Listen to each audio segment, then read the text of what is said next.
আজ 14ই আগস্ট আজকে আধুনিক ভারতবর্ষের ইতিহাসের একটা ভয়ঙ্কর বা একটা বলতে পারো ব্ল্যাক ডে, যেটা হচ্ছে যাকে এখন রিমেম্বারেন্স অফ হরর ডে হিসেবেও পালন করা হয়। এই 14ই আগস্ট 1947 আমাদের ভারতবর্ষের পার্টিশন হয়েছিল, মানে বিভাজন হয়েছিল। ভারতবর্ষকে দুটো ভাগে বিভক্ত করে দেওয়া হয়েছিল এবং এর মাস্টার মাইন্ড বা মাস্টার প্ল্যান ছিল যাদের যাদের মাথায়, তারা ছিল ব্রিটিশ গভর্নমেন্ট। এবং তার সঙ্গে কিছু আমাদের ইন্ডিয়ান লিডার্সরাও তার মধ্যে জড়িত ছিল বা তাদের চাহিদা ছিল। যেমন তার মধ্যে মোহাম্মদ আলী জিন্নাহ এক তার সর্বাধিক, মানে যদি বলি যে নায়ক, এই পার্টিশনের নায়ককে, তাহলে তাকে আগে দাঁড় করানো যায়। কারণ ব্রিটিশ সরকারের সঙ্গে ষড়যন্ত্র করে হোক বা যেভাবেই হোক, তিনি পাকিস্তান নামে একটি আলাদা দেশ গঠন করেছিলেন 14ই আগস্ট।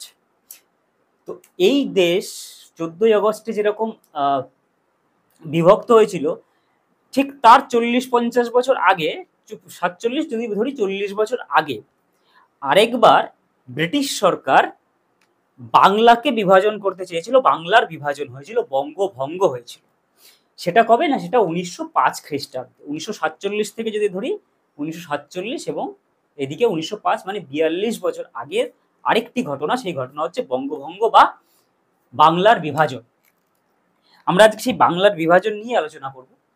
বঙ্গভঙ্গ বা বেঙ্গল পার্টিশন কিভাবে হয়েছিল, কেন হয়েছিল এবং তার ফলাফল কি ছিল, এবং এখান থেকেই কি সূত্রপাত ছিল পরবর্তীকালে ভারত বিভাজনের কি সূত্রপাত এখান থেকেই হয়েছিল? হ্যাঁ, অবশ্যই হয়েছিল। এর তাৎপর্য যতটা আছে ভারত বিভাজনে, partition of Bengal, partition of ইন্ডিয়াতে, তার ঠিক ততটাই তাৎপর্য বঙ্গভঙ্গের সময় হিন্দু মুসলিমের ঐক্য নষ্ট করা ধূর্ত ব্রিটিশ সরকারের পরিকল্পনাকে সাধন করা ছিল। তখনকার বলতে পারো, তখন যে ব্রিটিশ মানে ব্রিটিশ ভাইসরয় ছিল, যে কার্জন, তখন তার ব্রেন চাইল্ড ছিল এই জিনিস। অ্যাকচুয়ালি 1854 খ্রিস্টাব্দ থেকেই প্রথম বাংলাকে বিভাজন করার একটা প্ল্যান চলছিল, কিন্তু সেটা প্ল্যানটা ছিল পুরোটাই 1854 সালে যেটা হয়েছিল, সেটা পুরোটাই সামরিক কারণে বা প্রশাসনিকগতভাবে। 1854 সালে একবার হয়েছিল এবং তারপর 1874 সালেও একবার হয়েছিল। সেটা সম্পূর্ণ হয়েছিল প্রশাসনিক ভিত্তিতে, মানে বিশাল বড় অঞ্চল। মানে তখনকার বাংলা আর এখনকার বাংলার মধ্যে যে তফাৎটা রয়েছে, সেটা হচ্ছে তখন বাংলা ছিল সম্পূর্ণ বাংলা, বিহার, ওড়িশা, এখনকার যেটা আলাদা দেশ বাংলাদেশ, আসাম, এই পুরো অঞ্চলটা, আসাম, ত্রিপুরা, পুরো অঞ্চলটা নিয়ে তখনকার বাংলা ছিল। তো সুতরাং এত বড় একটা প্রদেশ, এবং যে প্রদেশটার উপর বেস করে ইংরেজ সরকারের খুঁটি বা ইংরেজ সরকারের গোড়া দাঁড়িয়েছিল। ইংরেজ সরকারের বেস কোথায় ছিল? কলকাতা বা বাংলা ছিল ইংরেজ সরকারের বেস। বাণিজ্যিক বলো, আর্থিক বলো বা পলিটিক্যাল বলো, দুটোরই বেস ছিল বাংলা। তো সেই বাংলাকে সঠিকভাবে প্রশাসনিক দিক দিয়ে এবং অন্যভাবে শাসন করা, অ্যাডমিনিস্ট্রেশন দিক দিয়ে শাসন করা এবং ভালোভাবে বাংলাকে লুটার উদ্দেশ্যে বিভিন্ন রকম ভাবে সেটাকে আলাদা, মানে ভাগ করার চেষ্টা চলছিল। কিন্তু কার্জন আসার পরে জিনিসটা অন্য জায়গায় গিয়ে দাঁড়ায়। কার্জন যখন আসে, কার্জন এসে তার মাথায় অন্য রকমের খেলা খেলে। কারণ কার্জন অ্যাকচুয়ালি ভারতবর্ষে তার আগেও বহুবার কার্জন এসেছিল। এসে এখানকার অ্যাডমিনিস্ট্রেশন, এখানকার পরিস্থিতি, সামাজিক অবস্থা সম্বন্ধে মোটামুটি একটা কার্জনের জ্ঞান ছিল, যে কিভাবে ভারতবর্ষটাকে কিভাবে কোন রকম ভাবে নিয়ে গেলে ব্রিটিশরা বেশি দিন পর্যন্ত ভারতবর্ষকে শাসন করতে পারে। তো তার একটা সম্যক জ্ঞান ছিল। তো সেই জ্ঞানের আধারেই কার্জনের মাথা থেকে একটা জিনিস বেরোয়, যে বাংলাকে বিভাজন করতে হবে। তার দুটো কারণ। একটা তো বাংলা বিশাল প্রদেশ সামলানো, মানে একার পক্ষে, একজন গভর্নর জেনারেলের পক্ষে বা একজন ছোট লাট, বা তখনকার দিনে আলাদা আলাদা ভাগ ছিল। চিফ কমিশনারকে ভাগ করে দেওয়া হতো, জেনারেল ভাগ করে দেওয়া হতো, গভর্নর জেনারেল, ভাইসরয়, এরকম ভাবে যে ভাগটা ছিল, সেভাবে একটা জায়গাকে, পুরো বাংলাকে গভর্নর জেনারেল দ্বারা ভাগ করা সম্ভব, মানে চালানো সম্ভব না অ্যাডমিনিস্ট্রেশন।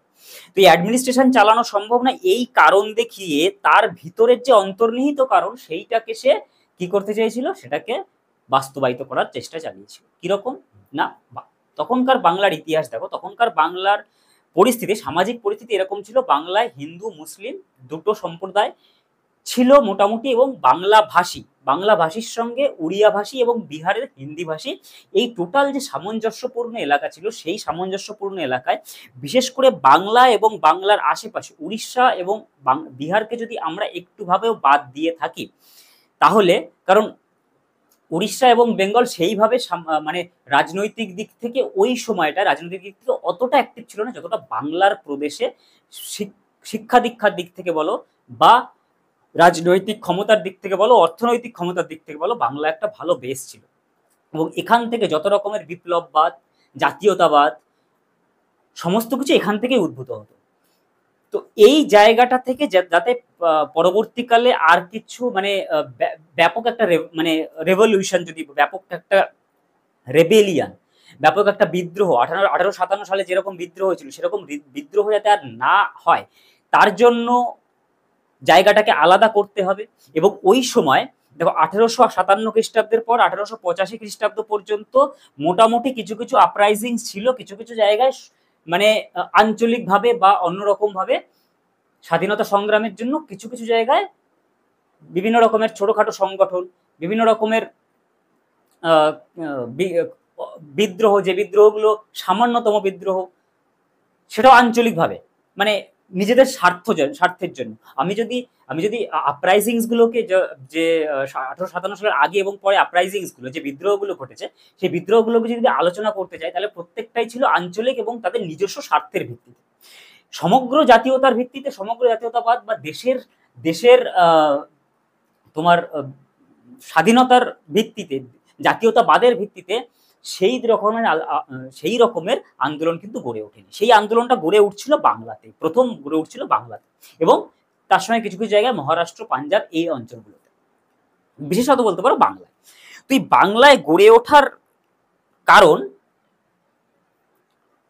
এখানকার শিক্ষিত সম্প্রদায়, যেটা আজকের দিনে দাঁড়িয়ে আমরা যে পরিস্থিতিটা বাংলার দেখছি, বাংলায় এখন কি অবস্থা হয়েছে, বাংলায় এখন অশিক্ষিতের হার বেশি শিক্ষিতের হারের থেকে সারা ভারতবর্ষ জুড়ে।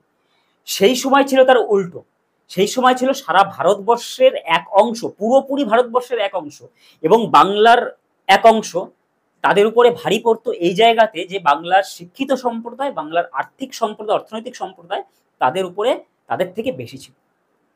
শিক্ষার কথা যদি আজকের দিনে দাঁড়িয়ে আমি শিক্ষার দিকে আলোচনা করি, তাহলে অনেক কিছু আলোচনা করতে হবে, কারণ এখনকার সরকার শিক্ষানীতিকে যেরকম ভাবে নিয়ে গেছে, বা এখনকার দিনে দাঁড়িয়ে শিক্ষাটা হয়ে গেছে, শিক্ষা নেওয়াটা অপরাধ, এবং শিক্ষা না নেওয়াটা বা পশ্চিমবঙ্গের ক্ষেত্রে, পশ্চিমবঙ্গের সামাজিক বা রাজনৈতিক ক্ষেত্রে না নেওয়াটা হচ্ছে, তারাই হচ্ছে সর্বশ্রেষ্ঠ এবং সর্বসম্মানিত। কিন্তু যারা শিক্ষা গ্রহণ করে বা যারা শিক্ষক বা এই শিক্ষিত সম্প্রদায়, সেই শিক্ষিত সম্প্রদায়কে পুরোপুরি আড়াল করে রাখা হয়েছে। ঠিক সেম জিনিস করেছিল ব্রিটিশ সরকার। জানি না, হয়তো আজকের দিনের যারা রাজনৈতিকবিদ রয়েছে বা রাজনীতিবিদ রয়েছে, তারা হয়তো কার্জন হাতে তাদেরকে স্বপ্ন দিয়েছিল যে আমি যেরকম করেছি তোরা সেরকমই কর, তা না হলে হয়তো বিপদ সামনে বাড়বে। কারণ মানুষ যত শিক্ষিত হয় তত বিপদ বাড়ে, মানুষ যত জানে তত বেশি, তত কম মানে, তাই তো? সেই জায়গাটায় দাঁড়িয়ে হয়তো কার্জন এসে আমাদের এখনকার যে রাজনীতিবিদ আছে তাদেরকে স্বপ্নাদেশ কিছু দিয়েছিল, না হলে এই দুর্দশা বা এই পরিণতি শিক্ষার আজকের সমাজে না হওয়াটাই বাঞ্ছনীয় ছিল, পশ্চিমবঙ্গের ক্ষেত্রে, অন্তত বঙ্গের ক্ষেত্রে। কারণ বাংলা বরাবরই শিক্ষা দীক্ষার দিক দিয়ে, সমস্ত দিক দিয়ে এগিয়ে থাকে, কিন্তু এখন সেটা নেই। তো যাই হোক, তখন কার্জন যে যুক্তিটা করেছিল তার আসল কারণ ছিল বাংলাকে দুটো ভাগে বিভক্ত করা। এক হচ্ছে শিক্ষিত সম্প্রদায়, হিন্দু সম্প্রদায়ের মধ্যে শিক্ষিতের সংখ্যাটা বেশি ছিল, তো দুটোকে আলাদা পার্ট করে দাও, একটা পূর্ববঙ্গে ভাগ করে দাও, একটা পশ্চিমবঙ্গে ভাগ করে দাও, মানে পশ্চিম বাংলা বা মূল বাংলা তখন একটা বলা হতো। দুটো অঞ্চলে ভাগ করা হয়েছিল, কার্জন দুটো অঞ্চলে ভাগ করেছিল মোটামুটি। কিরকম? চট্টগ্রাম বিভাগ একটা, ঢাকা বিভাগ, চট্টগ্রাম বিভাগ, রাজশাহী বিভাগ, আসাম নিয়ে পূর্ববঙ্গ আর আসাম হবে, এবং এর রাজধানী হবে ঢাকা। আর পশ্চিমবঙ্গ মানে মূল বাংলা যেটা, পশ্চিমবঙ্গ, বিহার, উড়িষ্যা, এই নিয়ে তৈরি হবে আরেকটা প্রদেশ যেটার রাজধানী হবে কলকাতা। তার ফলে কি হবে, দুটোর মধ্যে একটা ভাগ তৈরি হবে এবং অর্ধেক হিন্দু এদিকে চলে আসবে, অর্ধেক হিন্দু এদিকে চলে আসবে, মুসলমানদের অর্ধেক পোর্শন এদিকে চলে আসবে, মুসলমানদের অর্ধেক পোর্শন ওদিকে চলে যাবে। এটা বলা বাহুল্য যে তখন হিন্দু মুসলিমের ঐক্য বাংলায় কিন্তু খুব ভালো ছিল, খুব ভালো মানে খুব সুন্দর ছিল, এবং তারা একসঙ্গে নেমে জাতীয়তাবাদী আন্দোলনে ভাগ নিয়েছিল, একসঙ্গে নেমে সমস্ত কিছু একসঙ্গেই তারা করতো। এই যে মাঝখানে হিন্দু আর মুসলিমের যে আলাদা তৈরি করা, পরবর্তীকালে মুসলিম লীগ তৈরি করা, এ সবই কারজানের, লর্ড বলাটা ভুল হয়ে গেল, কারজানের মাথার থেকে বেরোনো একটা জিনিস, যে হিন্দু মুসলিমকে আলাদা করতে হবে, হিন্দু ভাষাভাষী যারা রয়েছে তাদেরকে আলাদা করতে হবে, যার ফলে আমরা এখান থেকে জাতীয়তাবাদটা উঠে আসছে, সেটাকে আমরা এইভাবেই, আমরা কোনো রকম অস্ত্র শস্ত্র ব্যবহার না করে এইভাবেই আমরা সেটাকে দমন করতে পারবো। কিন্তু বাধা হয়ে দাঁড়ালো ওই সময়কার বিভিন্ন ব্যক্তিত্বের, বিভিন্ন রাজনীতিবিদের বা বিভিন্ন সংগ্রামশালী জাতীয়তাবাদী মানুষের রুখে দাঁড়ানোর প্রচেষ্টায়, যেটা হচ্ছে বঙ্গভঙ্গ করতে চেয়েছিল কিন্তু বঙ্গভঙ্গ রদ করা হয়েছিল বিভিন্ন রকম ভাবে। সেই কিভাবে রদ করা হয়েছিল এবং তখন কত মানে কি কি ঘটনাগুলো ঘটেছিল, সেইটা নিয়েই আজকে আমার ডিসকাশন, আজকে আমি এখানে করব। তো প্রথম বঙ্গভঙ্গর যে প্রপোজালটা এসেছিল, সেই প্রপোজালটা অ্যাকসেপ্টেড হওয়ার কথা ছিল, অ্যাকসেপ্টেড হয়েছিল 7th অগস্ট 1904, এবং 16th অক্টোবর, এই দুটো ডেট মাথায় রাখবে, 16th অক্টোবর 1905 এসে সেটা কার্যকরী হয়েছিল, মানে বঙ্গভঙ্গ হয়ে গেছিল, পার্টিশন হয়ে গেছিল এই ডেটে সরকারিভাবে পার্টিশন হয়েছিল, এই ডেটে সরকারিভাবে একে মানে প্রপোজাল আনা হয়েছিল। তো তার পরের ঘটনাগুলো কি এবং তার আগের ঘটনাগুলো কি? তার আগের ঘটনাগুলো হচ্ছে 1896 সালে, 1885 সালে ভারতে জাতীয় কংগ্রেসের গঠন হয়, এটা আমরা জানি। তারপরের থেকে জাতীয় কংগ্রেসের বিভিন্ন রকমের, জাতীয় কংগ্রেসের নীতি কি ছিল, যে না প্রে করব, পিটিশন দেব, তার ফলে যতটা ইংরেজদের কাছ থেকে, ব্রিটিশারদের কাছ থেকে পাওয়া যায় সেটাই ভালো। তো এই যে ভিক্ষাবৃত্তির রাজনীতি, সেই ভিক্ষাবৃত্তির রাজনীতি আমি বলছি না, ভিক্ষাবৃত্তির রাজনীতি তখনকার সমাজে বাংলার বাল গঙ্গাধর তিলক বলে গেছেন, ভিক্ষাবৃত্তির রাজনীতি, ভিক্ষুকের রাজনীতি, এই রাজনীতি থেকে সরে এসেছিল তখনকার জাতীয়তাবাদী ভাবধারার কিছু মানুষ, যারা বিপ্লববাদকে, সশস্ত্র বিপ্লববাদকে বা সশস্ত্র বিপ্লববাদ ছাড়াও সশস্ত্রভাবে ব্রিটিশকে ভারতবর্ষ ত্যাগ করতে হবে তার জন্য আন্দোলন তৈরি করা, গণ আন্দোলন তৈরি করা, সেই আন্দোলনের পক্ষপাতিত্ব যারা করেছিলেন, সেই ধরনের মানুষ, সেই মানুষেরাই এই জিনিসগুলো এই সময়ে তাদের বেশ একটা বড় ভূমিকা আমরা দেখতে পাই। 1885 সালের পরে 1883, 84, 1894 খ্রিস্টাব্দে, যেমন 1894 খ্রিস্টাব্দে বাল গঙ্গাধর তিলক গণপতি উৎসব করেছিল, 1895 খ্রিস্টাব্দে শিবাজি উৎসব করেছিল। তার কারণ কি ছিল? তার কারণ ছিল ভারতবর্ষের হিন্দুদের মধ্যে ঐক্য আনা। কিন্তু এই ঐক্য আনতে গিয়ে একটা ভুল করে ফেলেছিল, সেটা হচ্ছে মুসলিমরা আস্তে আস্তে বিচ্ছিন্ন হয়ে গেছিল। এমনিতেই ভারতবর্ষের রাজনৈতিক ইতিহাসে কংগ্রেসদের বিরুদ্ধে একটা তো সবসময় একটা ব্লেম লেগেই থাকে, যে মুসলিমদের কোনো রকম ভাবে, যেহেতু পরবর্তীকালে মুসলিম লীগ আলাদা হয়েছিল, যে মুসলিমদের পৃষ্ঠপোষকতা কোনোদিন করা হয়নি, এটা একটা হিন্দু ব্রাহ্মণ বা হিন্দুদের সংগঠন হিসেবে রয়ে গেছিল। তারা হিন্দুদের সংগঠন হিসেবে রয়ে গেছিল, তারা উচ্চবিত্ত শ্রেণীদের সংগঠন হয়ে রয়ে গেছিল, তারা নিচে তলার মানুষের সঙ্গে মিশতে পারেনি ঠিক করে। তো এই সমস্ত রকমের জিনিসগুলোর জন্য কিছুটা হয়েছিল। কিন্তু বাল গঙ্গাধর তিলক মহারাষ্ট্রে এই উৎসবের মধ্যে জাতীয়তাবাদী আন্দোলনকে ব্যাপকভাবে জনগণের মধ্যে ছড়িয়ে দেওয়ার চেষ্টা করেছিল। আর কি ঘটনা, বাসুদেব বলবন্ত ফারকে 1876-77 খ্রিস্টাব্দে বাসুদেব বলবন্ত ফারকে, এনার নামটা মনে রাখবে, কারণ মহারাষ্ট্রে ইনি জাতীয়তাবাদী আন্দোলনে ভাগ নিয়েছিল, এবং জাতীয়তাবাদী আন্দোলনে ভাগ নেওয়ার মানে এটা এটা এটা আমি বলছি বঙ্গভঙ্গের অনেক আগের কথা। তিনি যে অন্যায় অবিচার চলছিল তার বিরুদ্ধে তিনি সোচ্চার হয়েছিলেন এই সময়।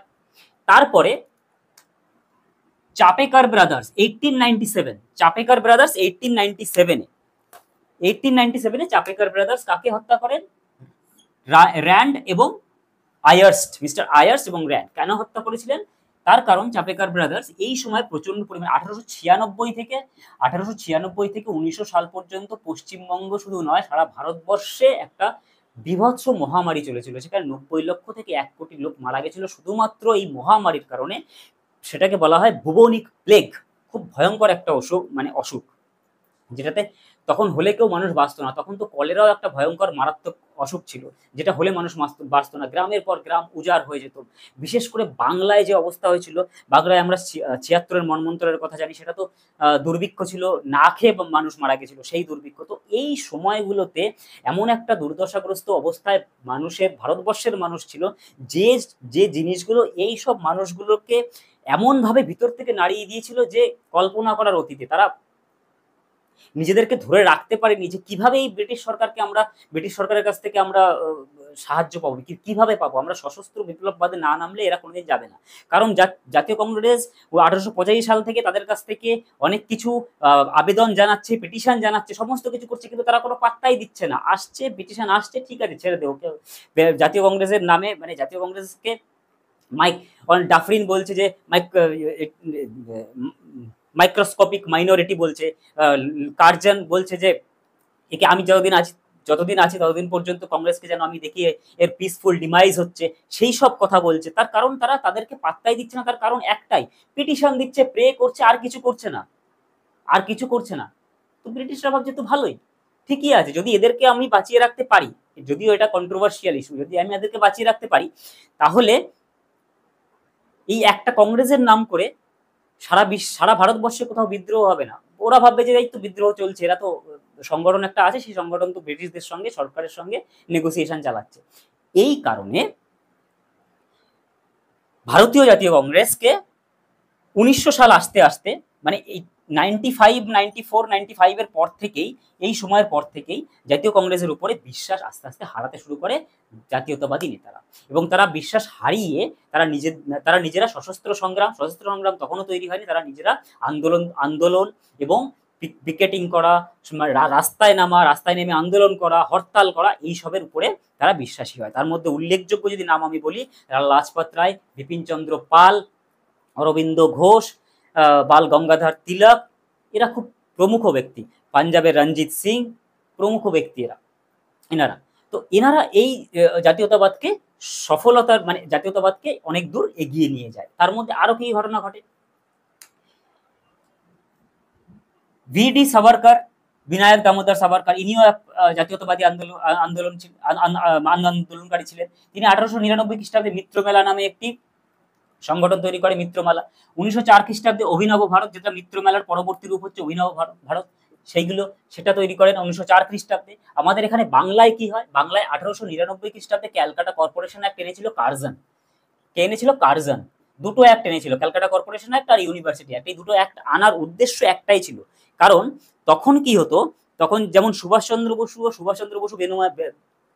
তার স্কুল জীবন থেকে বা বিদ্যালয় ইউনিভার্সিটি থেকেই তাদের বিপ্লবী ভাবে এগুলো চলে এসেছিল। তার কারণ কি, কলকাতায় বা বাংলায় বলো বা ভারতবর্ষের যেখানে খুশি বলো, সেখানে ছাত্রদের বিপ্লববাদে উদ্বুদ্ধ করার যে নীতি বা রাজনীতি, সেটা ওই সময় থেকেই চালু হয়েছিল, যেটা এখনো পর্যন্ত রয়ে গেছে। তখন বিপ্লবীরা উঠতো, ইয়াং জেনারেশনরা উঠতো শিক্ষা সংস্থান থেকে, ইনস্টিটিউট হোক, কলেজ হোক, স্কুল হোক, সেখান থেকে বিপ্লবীদের জন্ম হতো। সুতরাং কার্জন এসে এটা বুঝতে পারে যে ইউনিভার্সিটি অ্যাক্ট তৈরি করতে হবে, এবং ইউনিভার্সিটি অ্যাক্ট তৈরি করে সেখানে কোনো রকম ভাবে জাতীয়তাবাদী আন্দোলনকে সেখানে বাস্তবায়িত হতে দেওয়া যাবে না। ক্যালকাটা কর্পোরেশন অ্যাক্ট কি করলো, ভারতীয়দের সংখ্যা কমিয়ে ব্রিটিশিয়ার্সদের সংখ্যা বাড়ানো হলো ক্যালকাটা কর্পোরেশনে, যাতে সেখান থেকে কোনো রকমের আন্দোলন না হয়।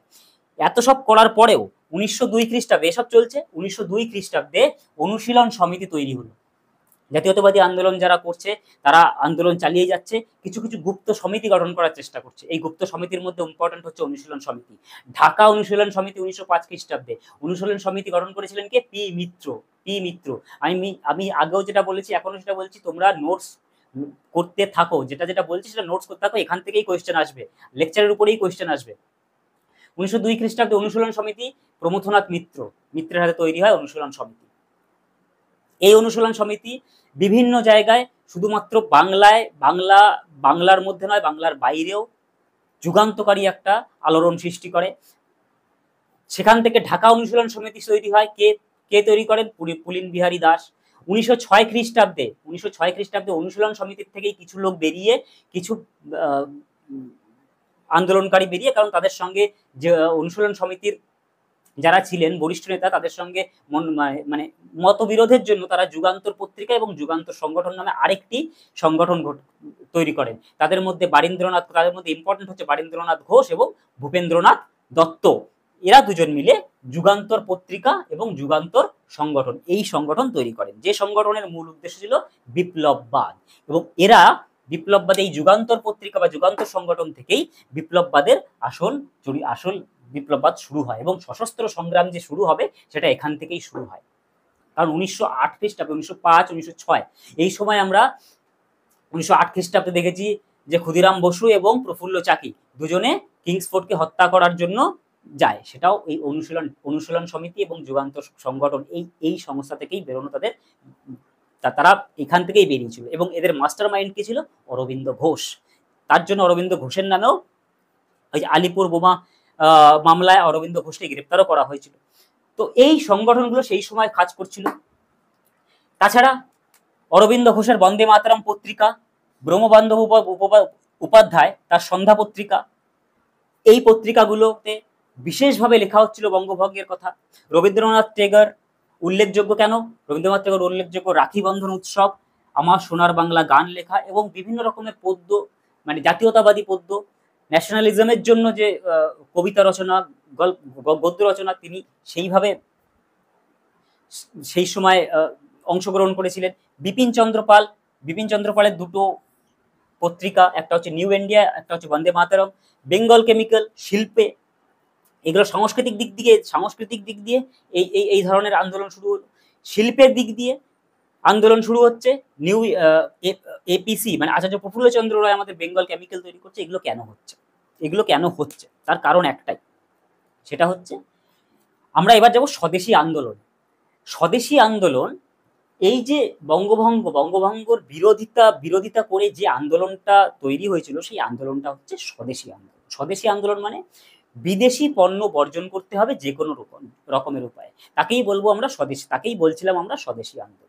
যত দেশীয় জিনিস আছে বিদেশ থেকে, যেমন লিভারপুল থেকে নুন, ম্যানচেস্টার থেকে কাপড় যা আসছে সেগুলোকে সব জ্বালিয়ে দেওয়া হবে, পুড়িয়ে দেওয়া হবে। হয়েছে, বহু ছাত্র সংগঠন এমন করেছে, রাস্তার মাঝখানে এনে জামা কাপড় ঢিপ করে তাদেরকে জ্বালিয়ে দেওয়া হয়েছে, পুড়িয়ে দেওয়া হয়েছে। বাইরের কোনো দ্রব্য, স্বদেশী আন্দোলন মানে স্বদেশী আন্দোলন এবং বিদেশি পণ্যের বয়কট, এই ছিল বঙ্গভঙ্গের প্রধান থিম। এবং যতদিন না পর্যন্ত বঙ্গভঙ্গ রদ করা হয়েছে ততদিন পর্যন্ত এই জিনিস চলতেই থেকেছে সারা ভারতবর্ষ জুড়ে, শুধু বাংলায় নয়, সারা ভারতবর্ষ জুড়ে। এবং প্রত্যেক জায়গার যারা প্রধান ছিলেন তারা প্রত্যেক জায়গায় এই সংগঠনকে, এই স্বদেশী আন্দোলনকে তারা সাপোর্ট করেছিলেন এবং এই স্বদেশী আন্দোলনকে একটা অন্য মাত্রার রূপ দিয়েছিলেন। তো এইভাবে শিল্পের দিক দিয়ে বেঙ্গল কেমিক্যাল, যেহেতু বাইরের শিল্প হবে না, বেঙ্গল কেমিক্যাল তৈরি করলেন এপিসি রয়। সাবান কারখানা তৈরি করলেন ডক্টর NRS, ডক্টর নীলরতন সরকার, যে নীলরতন সরকারের নামে আজকে আমাদের পশ্চিমবঙ্গের শিয়ালদায় হসপিটাল রয়েছে, সেই ডক্টর নীলরতন সরকার, তিনি সাবান কারখানা তৈরি করলেন। লৌহ ইস্পাত কারখানা তৈরি করলেন জামশেদজি টাটা, ঝাড়খণ্ডে। তো এইভাবে ভারতীয়রা শিল্পোদ্যোগী হলেন। যেহেতু ভারতীয় পণ্যই সবাই কিনবে, ভারতীয় পণ্য সবাইকে ব্যবহার করতে হবে, বিদেশি পণ্য একদম করা যাবে না। ইভেন এরকমও পরবর্তীকালে হয়েছিল, যারা বিদেশি মানে ব্রিটিশদের আন্ডারে চাকরি করতেন, সরকারি চাকরি করতেন, তাদেরা সেখান থেকে রিজাইন দেওয়া শুরু হলো। যারা স্কুল কলেজে পড়তো, স্কুল কলেজে ছাত্ররা সেখান থেকে বেরিয়ে আসলো। ছাত্র সংগঠন, ছাত্র আন্দোলন এমন জায়গায় পৌঁছেছিল যে ছাত্র আন্দোলনে ছাত্রদের উপর প্রচুর পরিমাণে অত্যাচার করা শুরু হয়েছিল। লাঠি মারা থেকে শুরু করে বিভিন্ন রকম ভাবে অত্যাচার করা, ছাত্রদেরকে বহিষ্কার করা, কলেজ থেকে, ইউনিভার্সিটি থেকে বহিষ্কার করা, এইরকম ধরনের বিভিন্ন রকমের দমন এবং নিপীড়নমূলক অত্যাচার ব্রিটিশরা করেছিল। তা সত্ত্বেও ছাত্ররা এবং বিশেষ করে মহিলারা এই আন্দোলনে ব্যাপকভাবে যোগদান করেছিল। তাহলে জাতীয় শিক্ষা পরিষদ, এটা তো গেল এদিক দিয়ে। জাতীয় শিক্ষা পরিষদের ক্ষেত্রে উপদেষ্টা SN ঠাকুর, সত্যেন্দ্রনাথ ঠাকুর জাতীয় শিক্ষা পরিষদের সভাপতিত্ব করেন। 1906 খ্রিস্টাব্দের 11ই মার্চ জাতীয় শিক্ষা পরিষদ গঠন হয়। এবং এই জাতীয় শিক্ষা পরিষদ গঠন হওয়ার পরে বা তার আগে বাংলায় এবং সারা ভারতবর্ষ জুড়ে বিশ্ববিদ্যালয়, স্কুল, কলেজ এগুলো মানে খোলা শুরু হয় বা এগুলো ওপেন হয়, এগুলো তৈরি করা শুরু হতে থাকে এবং এক একজন এক একটা জায়গায় দায়িত্ব নেয় যে প্রত্যেকে সেই সব স্কুলগুলো বা সেই সব কলেজগুলো বা ইউনিভার্সিটিগুলোকে সেইভাবে চালানো হবে। এবং সেই জাতীয় শিক্ষা পরিষদের সভাপতিত্ব কে করছিলেন? সুরেন্দ্রনাথ ঠাকুর। কবে গঠন হয়েছিল? 1906 খ্রিস্টাব্দের 11ই মার্চ। এইভাবে স্বদেশী আন্দোলন এক অন্য মাত্রা নেয়, এক অন্য রূপ নেয়। যে স্বদেশী আন্দোলন শুধুমাত্র একটা জায়গায় একটা বেস করে, বাংলার জায়গার উপরে বাংলায় বেস করে উঠেছিল, সেটা সারা সমগ্র দেশব্যাপী একটা সংগঠন তৈরি হয়। এবং তাছাড়া এই সময়ের কিছু উল্লেখযোগ্য ঘটনা বা উল্লেখযোগ্য উক্তি যদি আমি বলি, দুটো উল্লেখযোগ্য উক্তি এখানে আছে। কার্জন বলেছিল, the partition is a settled fact, মানে পার্টিশন একটা স্থায়িত্ব ব্যাপার, পার্টিশন হচ্ছে একটা স্থায়িত্ব ঘটনা, একে কোনো সময় নড়চড় করা যাবে না। ঠিক তাকে চ্যালেঞ্জ করে সুরেন্দ্রনাথ ব্যানার্জি বলেছিলেন, I will unsettle the settled fact. তাকে চ্যালেঞ্জ করে সুরেন্দ্রনাথ ব্যানার্জি বলেছিলেন, আমি এটাকে আনসেটেল করে তবে ছাড়বো, এবং আনসেটেল হয়েও ছিল। 1911 খ্রিস্টাব্দে বঙ্গভঙ্গ রদ করা হয় এত আন্দোলন এবং এত কিছু হওয়ার পরে। এর মধ্যে অনেক রক্তক্ষয়ী সংগ্রাম হয়েছে, যেমন আমি বললাম 1908 খ্রিস্টাব্দে রক্তক্ষয়ী সংগ্রাম হয়েছে। অনেক জায়গায় অনেক কিছু, চাপেকর ব্রাদার্স, নাটু ব্রাদার্সকে দ্বীপান্তর করে দেওয়া হয়। তাদের কোনো মানে খোঁজ, কোন আইনে তাদেরকে ধরা হয়, কোন আইনে তাদেরকে দ্বীপান্তর করা হয়, সেটা কেউ এখনো পর্যন্ত জানে না। অনেক রকমের অপ্রেসিভ নীতি এই সময়, মানে 1900 সাল থেকে শুরু করে 1902 থেকে যদি শুরু করি 1911 পর্যন্ত অপ্রেসিভ নীতি তো ব্রিটিশ সরকার নিয়েছিল। কিন্তু এই যে গণ আন্দোলন এবং তারপরে ধীরে ধীরে সশস্ত্র আন্দোলনের রূপ নেওয়া, এটা কিন্তু হয়েছিল। এবং তার মধ্যেও অনেক সংস্কার হয়েছিল। তার মধ্যেও হিন্দু মুসলিমের বিবাদ, হিন্দু মুসলিম, সেখান থেকে মুসলিম লীগের প্রতিষ্ঠা ঠিক এইভাবে হয়েছিল। কার্জন মুসলিমদের বুঝিয়েছিল যে যদি পূর্ববঙ্গ আর পশ্চিমবঙ্গ আলাদা হয়, তাহলে পূর্ববঙ্গে মুসলিম সংখ্যা বেশি থাকবে এবং বেশি থাকার ফলে তোমাদের প্রভুত্বটা বেশি পাবে। এবং সেই ডাকে সাড়া দিয়েছিল অনেক মুসলিম নেতারা, সাড়া দেয়নি সেই ডাকে, তারা অংশগ্রহণ করেছিল স্বদেশী আন্দোলনে। কিন্তু ঢাকার নবাব সেই আন্দোলনে সাড়া দিয়েছিল এবং ব্রিটিশদের পক্ষ হয়ে তিনি কাজও করেছিলেন। তাকে 14 লক্ষ টাকা পুরস্কৃতও করা হয়েছিল তার জন্য। এবং যে দিন 16ই অক্টোবর, যেদিন স্বদেশী আন্দোলনের মেন রূপ যেদিন কার্যকরী হয়, সেই দিন সারা ভারতবর্ষের লোক, বিশেষ করে সারা বাংলার লোক, রবীন্দ্রনাথ সেদিন রাখি বন্ধন উৎসব রাখেন। খালি পায়ে গঙ্গা পর্যন্ত যায়, মহিলা, আবাল, বৃদ্ধ, বনিতা সবাই মিলে খালি পায়ে গঙ্গা পর্যন্ত যায়। সেখান থেকে মার্চ করে, পিকেটিং করে, যেখানে যেখানে বিদেশি পণ্য দেখে সেখান থেকে বিদেশি পণ্য বের করে জ্বালিয়ে দেওয়া, এই সমস্ত ধরনের জিনিসগুলো হয়েছিল। তো তার মধ্যে ইম্পর্টেন্ট যেটা, আমি এই স্বদেশী আন্দোলনের যে ইম্পর্টেন্ট টার্মসগুলো, সেই টার্মসগুলো আমি এখানে কিছুটা আমার বোর্ডে আছে, বাদবাকি পিডিএফ বা স্টাডি মেটেরিয়াল তোমরা পেয়ে যাবে। কিন্তু স্বদেশী আন্দোলনের মূল চিন্তাভাবনা, মূল কারণ যদি আমরা হিসেব করে দেখি, তাহলে এক হচ্ছে ব্রিটিশদের অপ্রেসিভ নীতি, যেটা 1858 খ্রিস্টাব্দের পর থেকে চলে আসছিল, তার বিভৎস রূপ 1885 সালের পর থেকে, 1895 সাল, 94, 95 এবং 96 পর থেকে যে দুর্ভিক্ষ, সেই মহামারীর কারণ, নিজেদের ভাবমূর্তিকে, নিজেদের আত্মসম্মানকে প্রতিষ্ঠা করার উদ্দেশ্যে, জাতীয় শিক্ষা নীতিকে ঠিকঠাক রাখার উদ্দেশ্যে, ব্রিটিশদের কাছ থেকে চেয়েও কিছু না পাওয়া প্রচুর কমিশন। 1892 খ্রিস্টাব্দে যে রেগুলেটিং অ্যাক্ট, যে অ্যাক্ট আসে, সেই অ্যাক্টে কোনো কিছু মানে হতাশ হওয়ার মতো সেই অ্যাক্ট। তাছাড়া দিন দিন ভারতবর্ষের অর্থনৈতিক অবস্থা, দাদাভাই নওরোজি ওই সময় the poverty and un-British rule of India নামে যে মানে বইটি লেখেন, সেখানে লেখেন যে ড্রেন থিওরি, কিভাবে ভারতবর্ষের অর্থনীতির একটা বড় অংশ, বড় একটা টাকা ব্রিটেনে চলে যাচ্ছে, কিভাবে সামাজিক শোষণ হচ্ছে, কিভাবে বিভিন্ন জায়গায় সে আদিবাসী স্বার্থের সাঁওতাল বিদ্রোহ হোক, আদিবাসী আন্দোলন হোক, কৃষকদের উপরে, সাধারণ জনগণদের উপরে, যারা আর্টিসান, যারা শিল্পী, তাদের উপরে কত ধরনের অত্যাচার হচ্ছে, সেই অত্যাচারের প্রতিবাদ স্বরূপ এবং লর্ড কার্জনের, লর্ড আবার বললাম লর্ড নয়, লর্ড কার্জনের একটাই নীতি, যে নীতি বঙ্গভঙ্গ করা, সেই নীতির বিরুদ্ধে দাঁড়িয়ে যে আন্দোলন, যে স্বদেশী আন্দোলন, যে বয়কট আন্দোলন, সেই বয়কট আন্দোলনেরই বিশেষ রূপ হচ্ছে এই 1905 খ্রিস্টাব্দের এই আন্দোলনের রূপরেখা। তো এটা আজ এই পর্যন্তই। এর সেকেন্ড পার্ট, বঙ্গভঙ্গ বাতিল কেন করা হয়েছিল, বাতিল করার পরে মানে 1905 খ্রিস্টাব্দের পরের থেকে তারপরে কি কি ঘটনা ঘটেছিল, সেই ঘটনা সম্পূর্ণরূপ কি কি রিফর্মস এনেছিল, সেই রিফর্মসগুলো কিভাবে এসেছিল, সেটা আমি নেক্সট লেকচারে আলোচনা করবো। আজকে এইটুকুই।